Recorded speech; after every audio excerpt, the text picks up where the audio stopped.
everybody. I'm Mo. And I'm Katie, and this is The Mo and Katie Show. We're two friends from two different worlds, coming together in harmony for one podcast.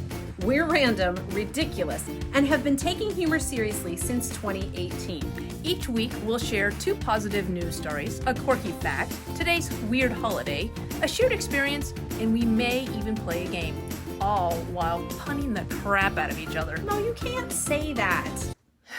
Fine. It's The Mo and Katie Show. Gratitude, humor, positivity. Hey, everybody. I'm Mo. And I'm Katie, and I'm this Dwayne. Sorry. And this is The Mo and Katie Show. For those of you just listening, that was the third member of our duet, Dwayne the Bald Spot. Dwayne. Dwayne the Bald Spot Barrett. He's grinning and bearing it. So I think Mo has talked about her bald spot. She's been told it's because work is stressing her out. She's retired, but she has a bald spot that she's discovered. 30 years in the Air Force, never had a bald spot. Apparently, 4 I'm years not retired. Bam! Bald spot. So today we decided again to make lemonade out of lemons. And if you're listening on... No, we didn't. We decided to make a face out of a bald spot. If you're listening on Buzzsprout, I would highly recommend going to the YouTube video at this point because... Or go to our Facebook page. We'll post pictures of Dwayne. We just showed Dwayne a little while ago. So we glued googly eyes on Mo's bald spot. Yes. You know, there's a game on my iPad I play called Chuzzle. It looks like a chuzzle. I'll show you. It looks like a chuzzle. Not right now. Anyway... Happy Friday, everybody. May all of your bald spots have googly eyes on them. That's the t-shirt. Merch. Don't light your hair on fire. Okay, yeah, we do have a candle behind us. If somebody sees Katie's hair going up in flames, call us. It'll do us no good because Katie will have a big old bald spot for her fire. But we're in front of the mug wall today. Yay! My mug wall. And in the studio. And we have we did an interview this past week for Good News TV in Santa Barbara. Yay. Super excited about that. And I think it's the first podcast interview we've actually done together where we've been interviewed together. As opposed to interviewing or you being on a podcast or me being on a podcast. You've been on lots and lots of podcasts. So I get around. She does. Anyway, so I blame Dwayne. Let's move on. So googly eyes, Dwayne the bathtub, mugs, I'm drowning. And podcasts are all things going on in the world. Moe, tell us what else is going on in the world. Well, I'll tell you something. So I love stories like this. And of course, all the good news that we have comes from the UK. Apparently. So there was a woman and she was working in her garden. Mm-hmm. And while she was gardening, she found something like a dirty piece of metal. But what it turned out to be was her husband's... Now, her husband passed away 22 years ago. But this was his wedding band from 53 years ago. Oh my gosh. 53? 35. Sorry, 35. Dyslexia kills most dogs. But yeah, so she found his wedding when she was working, and she's got 7 kids. They have 7 kids, and the kids were like, "Oh, Dad's losing stuff all the time," so this wasn't a new thing. But she found it, and she almost just discarded it as a piece of dirty metal. But ended up that it was his wedding ring from amazing. 35 years prior. So I just love stuff like that. And again, this is my second class ring because the first one is somewhere in DC around the tidal basin. So we're in the tidal basin. So 35 years from now, there's going to be 2 weirdos doing a podcast talking about some story that they read about where a ring washed up in the UK. That's right. It's going to be, how does the tidal basin go to the UK? Doesn't matter. It happens. Yeah, it happens. I'll tell you in 35 years. So. Awesome. Or 31 because it was... Anyway. Well, my story actually does not come from the UK for once. This is in the good old US of A. I want to talk about a young man. He's so cute. Look how cute he is. His name is Ben Miller, and he's in Boise, Idaho, which is the capital of Idaho, by the way. Oh, Boise. Ben. But he's 9 years old, and he recently went to the shelter, the local animal shelter, and he had just done another fundraiser. He was handing over the cash, and he realized that not all of the cats had toys. And this made young Ben sad. So young Ben started a lemonade stand, collected $1,150 in one weekend and used it to buy cat toys for his local animal shelter. That's awesome. And so far he's donated a total of $1,950 to the shelter, but this was specifically for cat toys because cats got. Did he buy the toys or he give them the money for cat toys? It's earmarked. I believe Ben has earmarked his donation. That's right. But he is a young man with a big heart, and he just wanted the cats to have toys. So he started good old lemonade stand. Look how cute he is. He is a cutie pie. Now, what is that bottle of vodka for? Is that why his parents were dispensing? That's how whatever gets you through the day. That's how I start my breakfast. That's a great idea. Yeah. So Did you ever have a lemonade stand when you were a kid? I think so, but we lived on a dead end street, so we did not have a whole lot of Well, if you have good marketing, it won't matter. That's true. Actually, you could use that to your advantage. That's true. That's not many people would come down Barkswood Road just for the lemonade, but we were hopeful. Didn't do it much. I think it was very. What, you weren't hopeful much? Or It's like no one comes down our street but the people that live here. Like a dozen houses. That was it. How about you? Did you ever do a lemonade stand? Of course I did. I was an entrepreneur, man. Yeah. You have a nice busy neighborhood too where you grew up. Yeah. So do you make like tons of money? Don't know. Did you buy cat toys? I did not. I'm no Ben Miller. I've met me and I'm no Ben Miller. You, miss, are no Ben Miller. So thanks, Ben, for helping out the cats and being a little entrepreneur. We'll appreciate that about you. So next time, more vodka, increase sales. All right. Just saying. It's time for a quirky fact, Moe.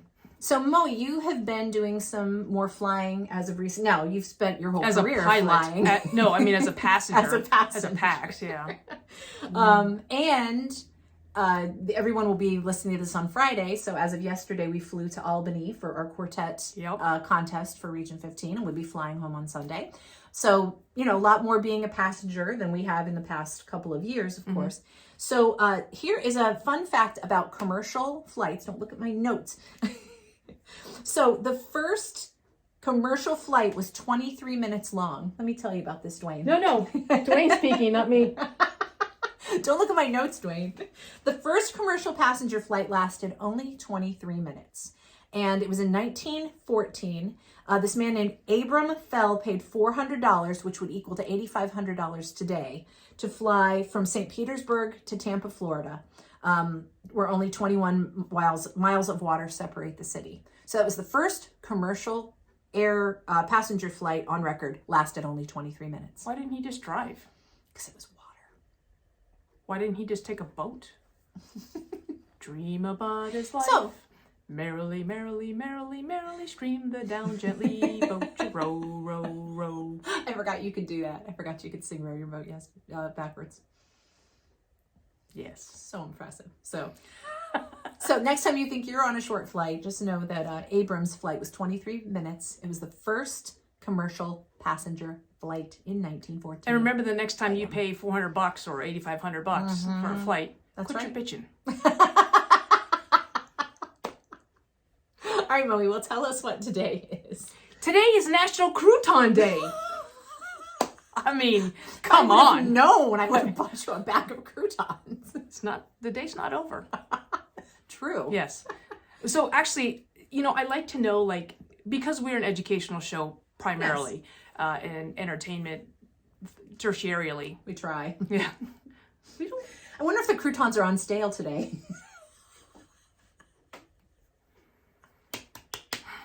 You didn't even pick up my pun face for that one. I did it so quick. Yeah, you did. Ba-bam. Were you looking at my notes? No. Did you have that one ready? I just thought crouton stale, bam. And you did it without pun face? Without pun face. Well, here's the big day. But here's the reason why. Because normally you have a whole backstory with your puns. You're like, there was a man who walked into the Wonder Bread. So kudos on not ruining I think you would only know that if you're well bred.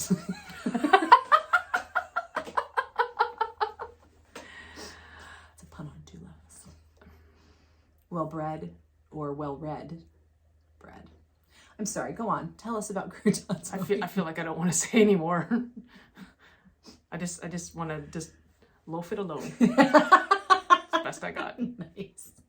No, it's Crouton Day. Crouton Day. So it's got French origins, and there was actually the mythological beginning of the story was a guy in France who was a diplomat and worked with a king. Okay. And as diplomats often do, they have to dine with the king. It's just a burden that we have to bear. And he got some bread, and the bread fell into his soup, and he didn't want to like fish it out in front of the king, because that's bad taste. Again, if you're a diplomat, you know these things.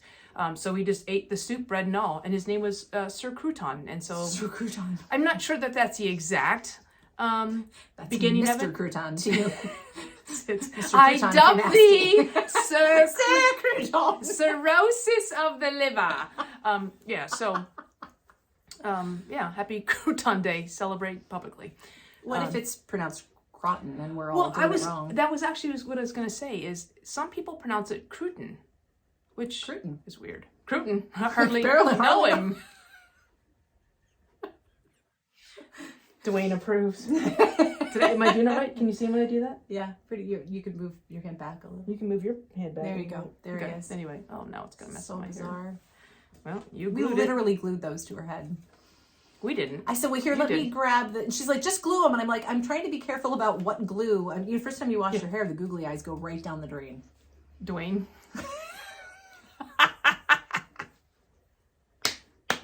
Yeah, like I'm concerned about toxins on my head. I've already got a bald spot. I mean, good Lord, it's a follicle mutiny. If you read my article. I'm leaving too. Woo! I'm out of here. Safety in numbers. That's right. Follicle me. So it was follicle. Nice. That's a pun on one level. Barely. Yeah, but at least you're here today. That's all that matters. It was weak. Okay. All right. So today you had a really good idea for shared experience. Molly. I have a lot of good ideas. Tell the listener/viewers what your idea is. My idea is to put googly eyes on Dwayne. Well, we already did that. Okay. No, but I thought, so last weekend we saw Bright Star, which was an amazing musical. And it first of all, the reason it's multiple levels. Okay. I'm just going to explain why. That's fine. It was written by Edie Brickell and Steve Martin, and I love Steve Martin. Yes. It was done by a high school, Brother High School that yes. you work, so where you work Gilman with. School, which is an all-boys school, which is part of the Tri-School, and I work at Bryn Mawr School, which is all-girls school. So it's kind of a combined effort between the three schools. But you had 4 ladies in there that were either current or former students of yours. And so you invited me. I actually begged to go along. She likes to go to musicals. I do, and I had never seen this before. And it was some pretty heavy content.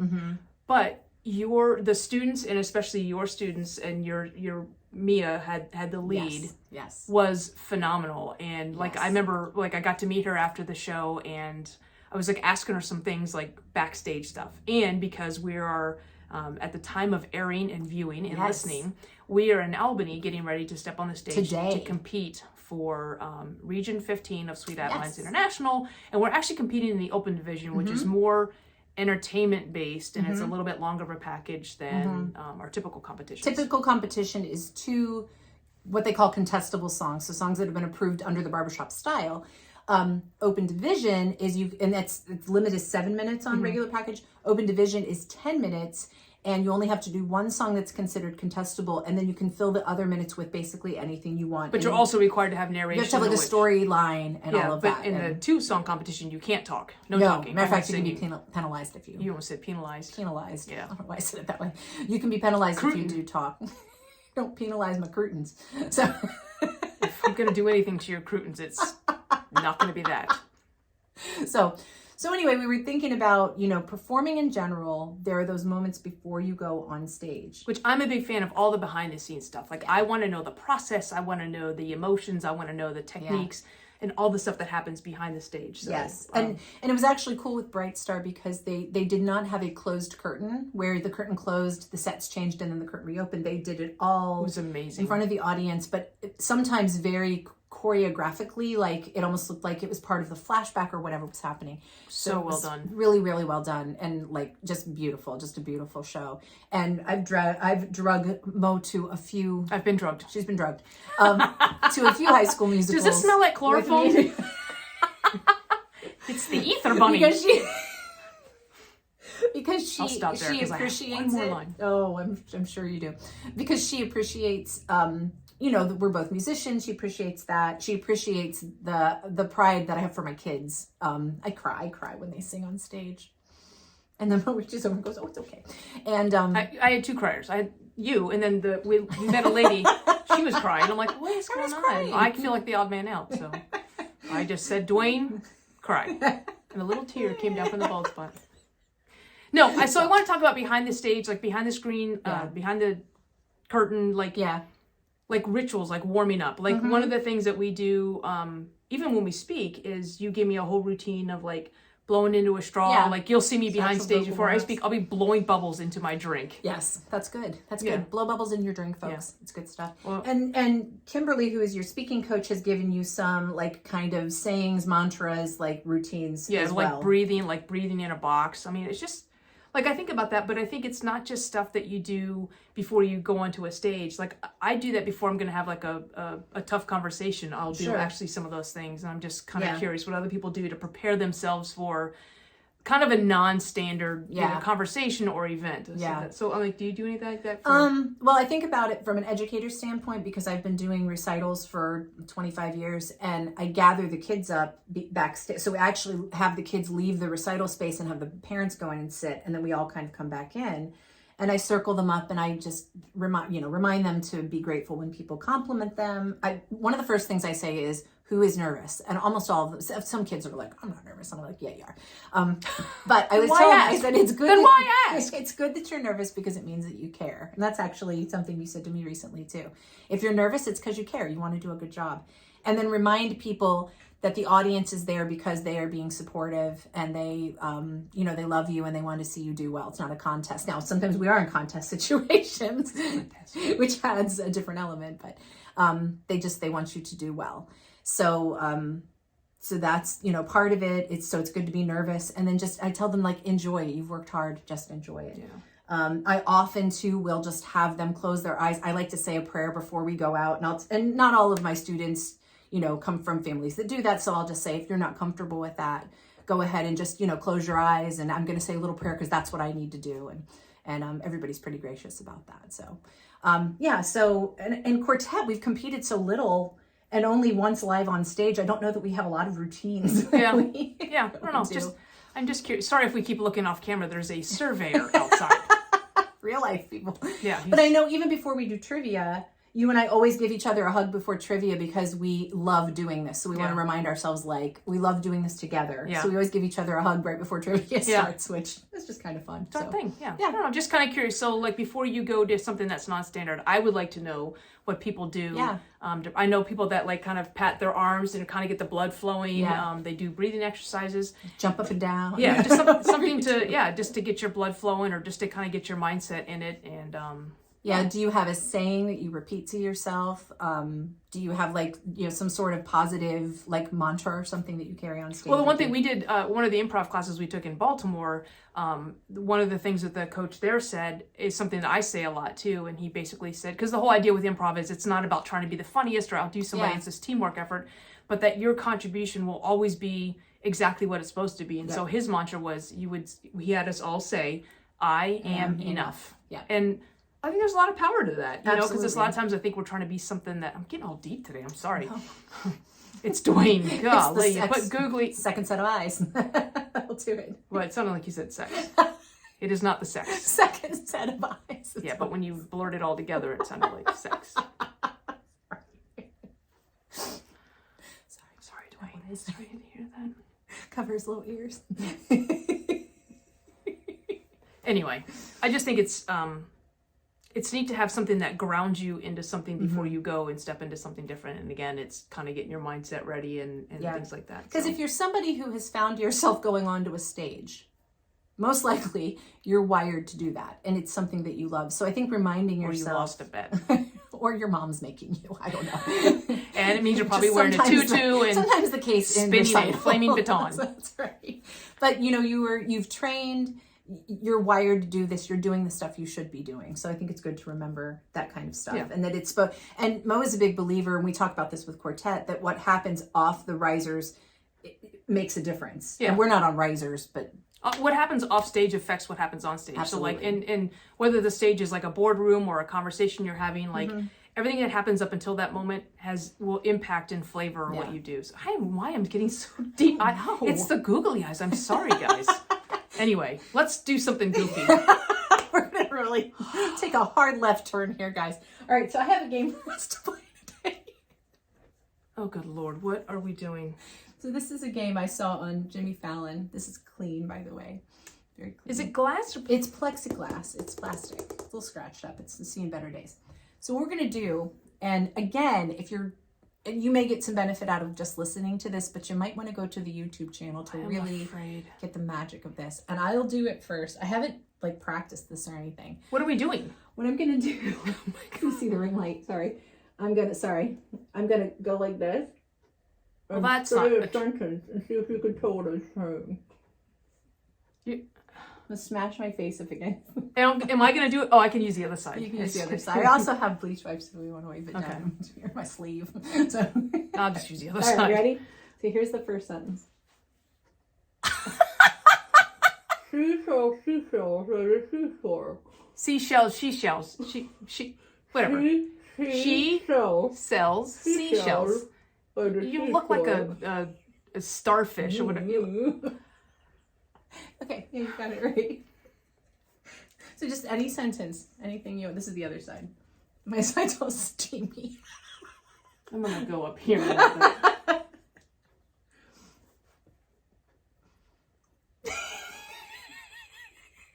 A box of biscuits, a box of mixed biscuits, a box of biscuits, and a biscuit mixer. A box of biscuits, a box of mixed biscuits, a box of biscuits, and a biscuit mixer. That is correct. All right, I'm on this side. Right? Is that a booger? That's not a booger. I think you took some of my lip skin off. How much is that doggy in the window? I wonder if that doggy's for sale. How much? You have a doggy in the window.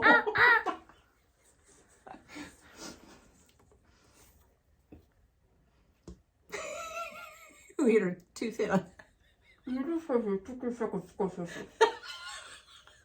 I should. Here, give me a kiss on the cheek right here.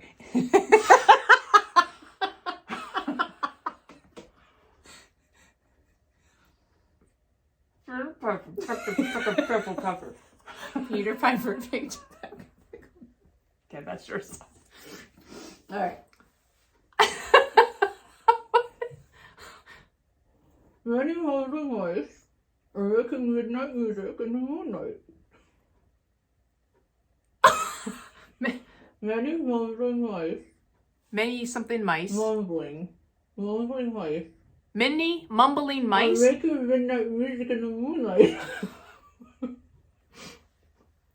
Many mumbling mice? Yes. Are making midnight music in the moonlight. One more time, please. Enunciate.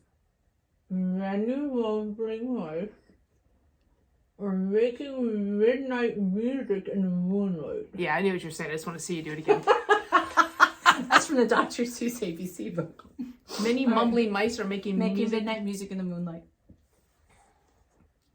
Is that my son? Yeah. Okay. I think that's lip skin up there.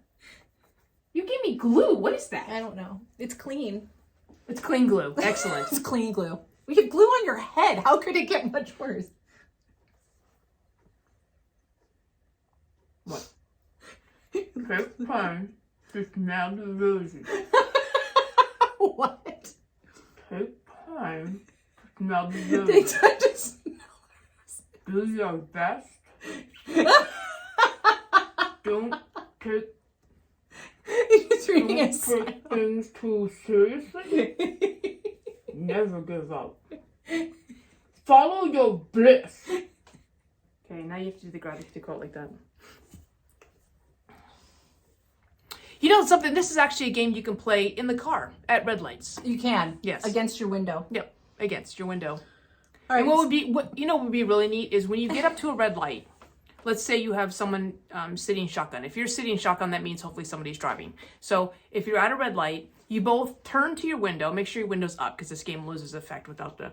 And then mouth something to the car on either side of you, and whichever car on the either side of you rolls their window down first, that's who wins. Okay. Okay. New game. Also, we'd like to see pictures of you with your face. Yes, stuff. videos would be videos preferred. are perfect. But yeah, tell us like your most profound life quote. Yeah, perfect. with your face pushed against. You can Okay. borrow my plexiglass if you want to. So I'm going to go ahead and read our gratitude quote because I just think it's time to land this plane. I'll translate. This is a quote by... This is a quote by... His name is... So he's a rapper, and his name is really Gary Earl Grice, but he goes by The Genius. He is a rapper and songwriter. I don't think we've ever had a rapper gratitude quote before. So here's I the hope you're going to gratitude wrap quote. it against You ready? plexiglass. Live a life Little life. full of When you just said full, it blew in my ear from right here. No. live a life Live a life full full of humility, of humor, gratitude, gratitude, intellectual curiosity, intellectual and curiosity, never stop learning. and never stop learning. Never stop learning. That's our gratitude quote. I will close by saying, be great. No. Be grateful. Keep laughing. And stay smushy face. Lord help us. We'll see you next time. Bye. Wish me luck.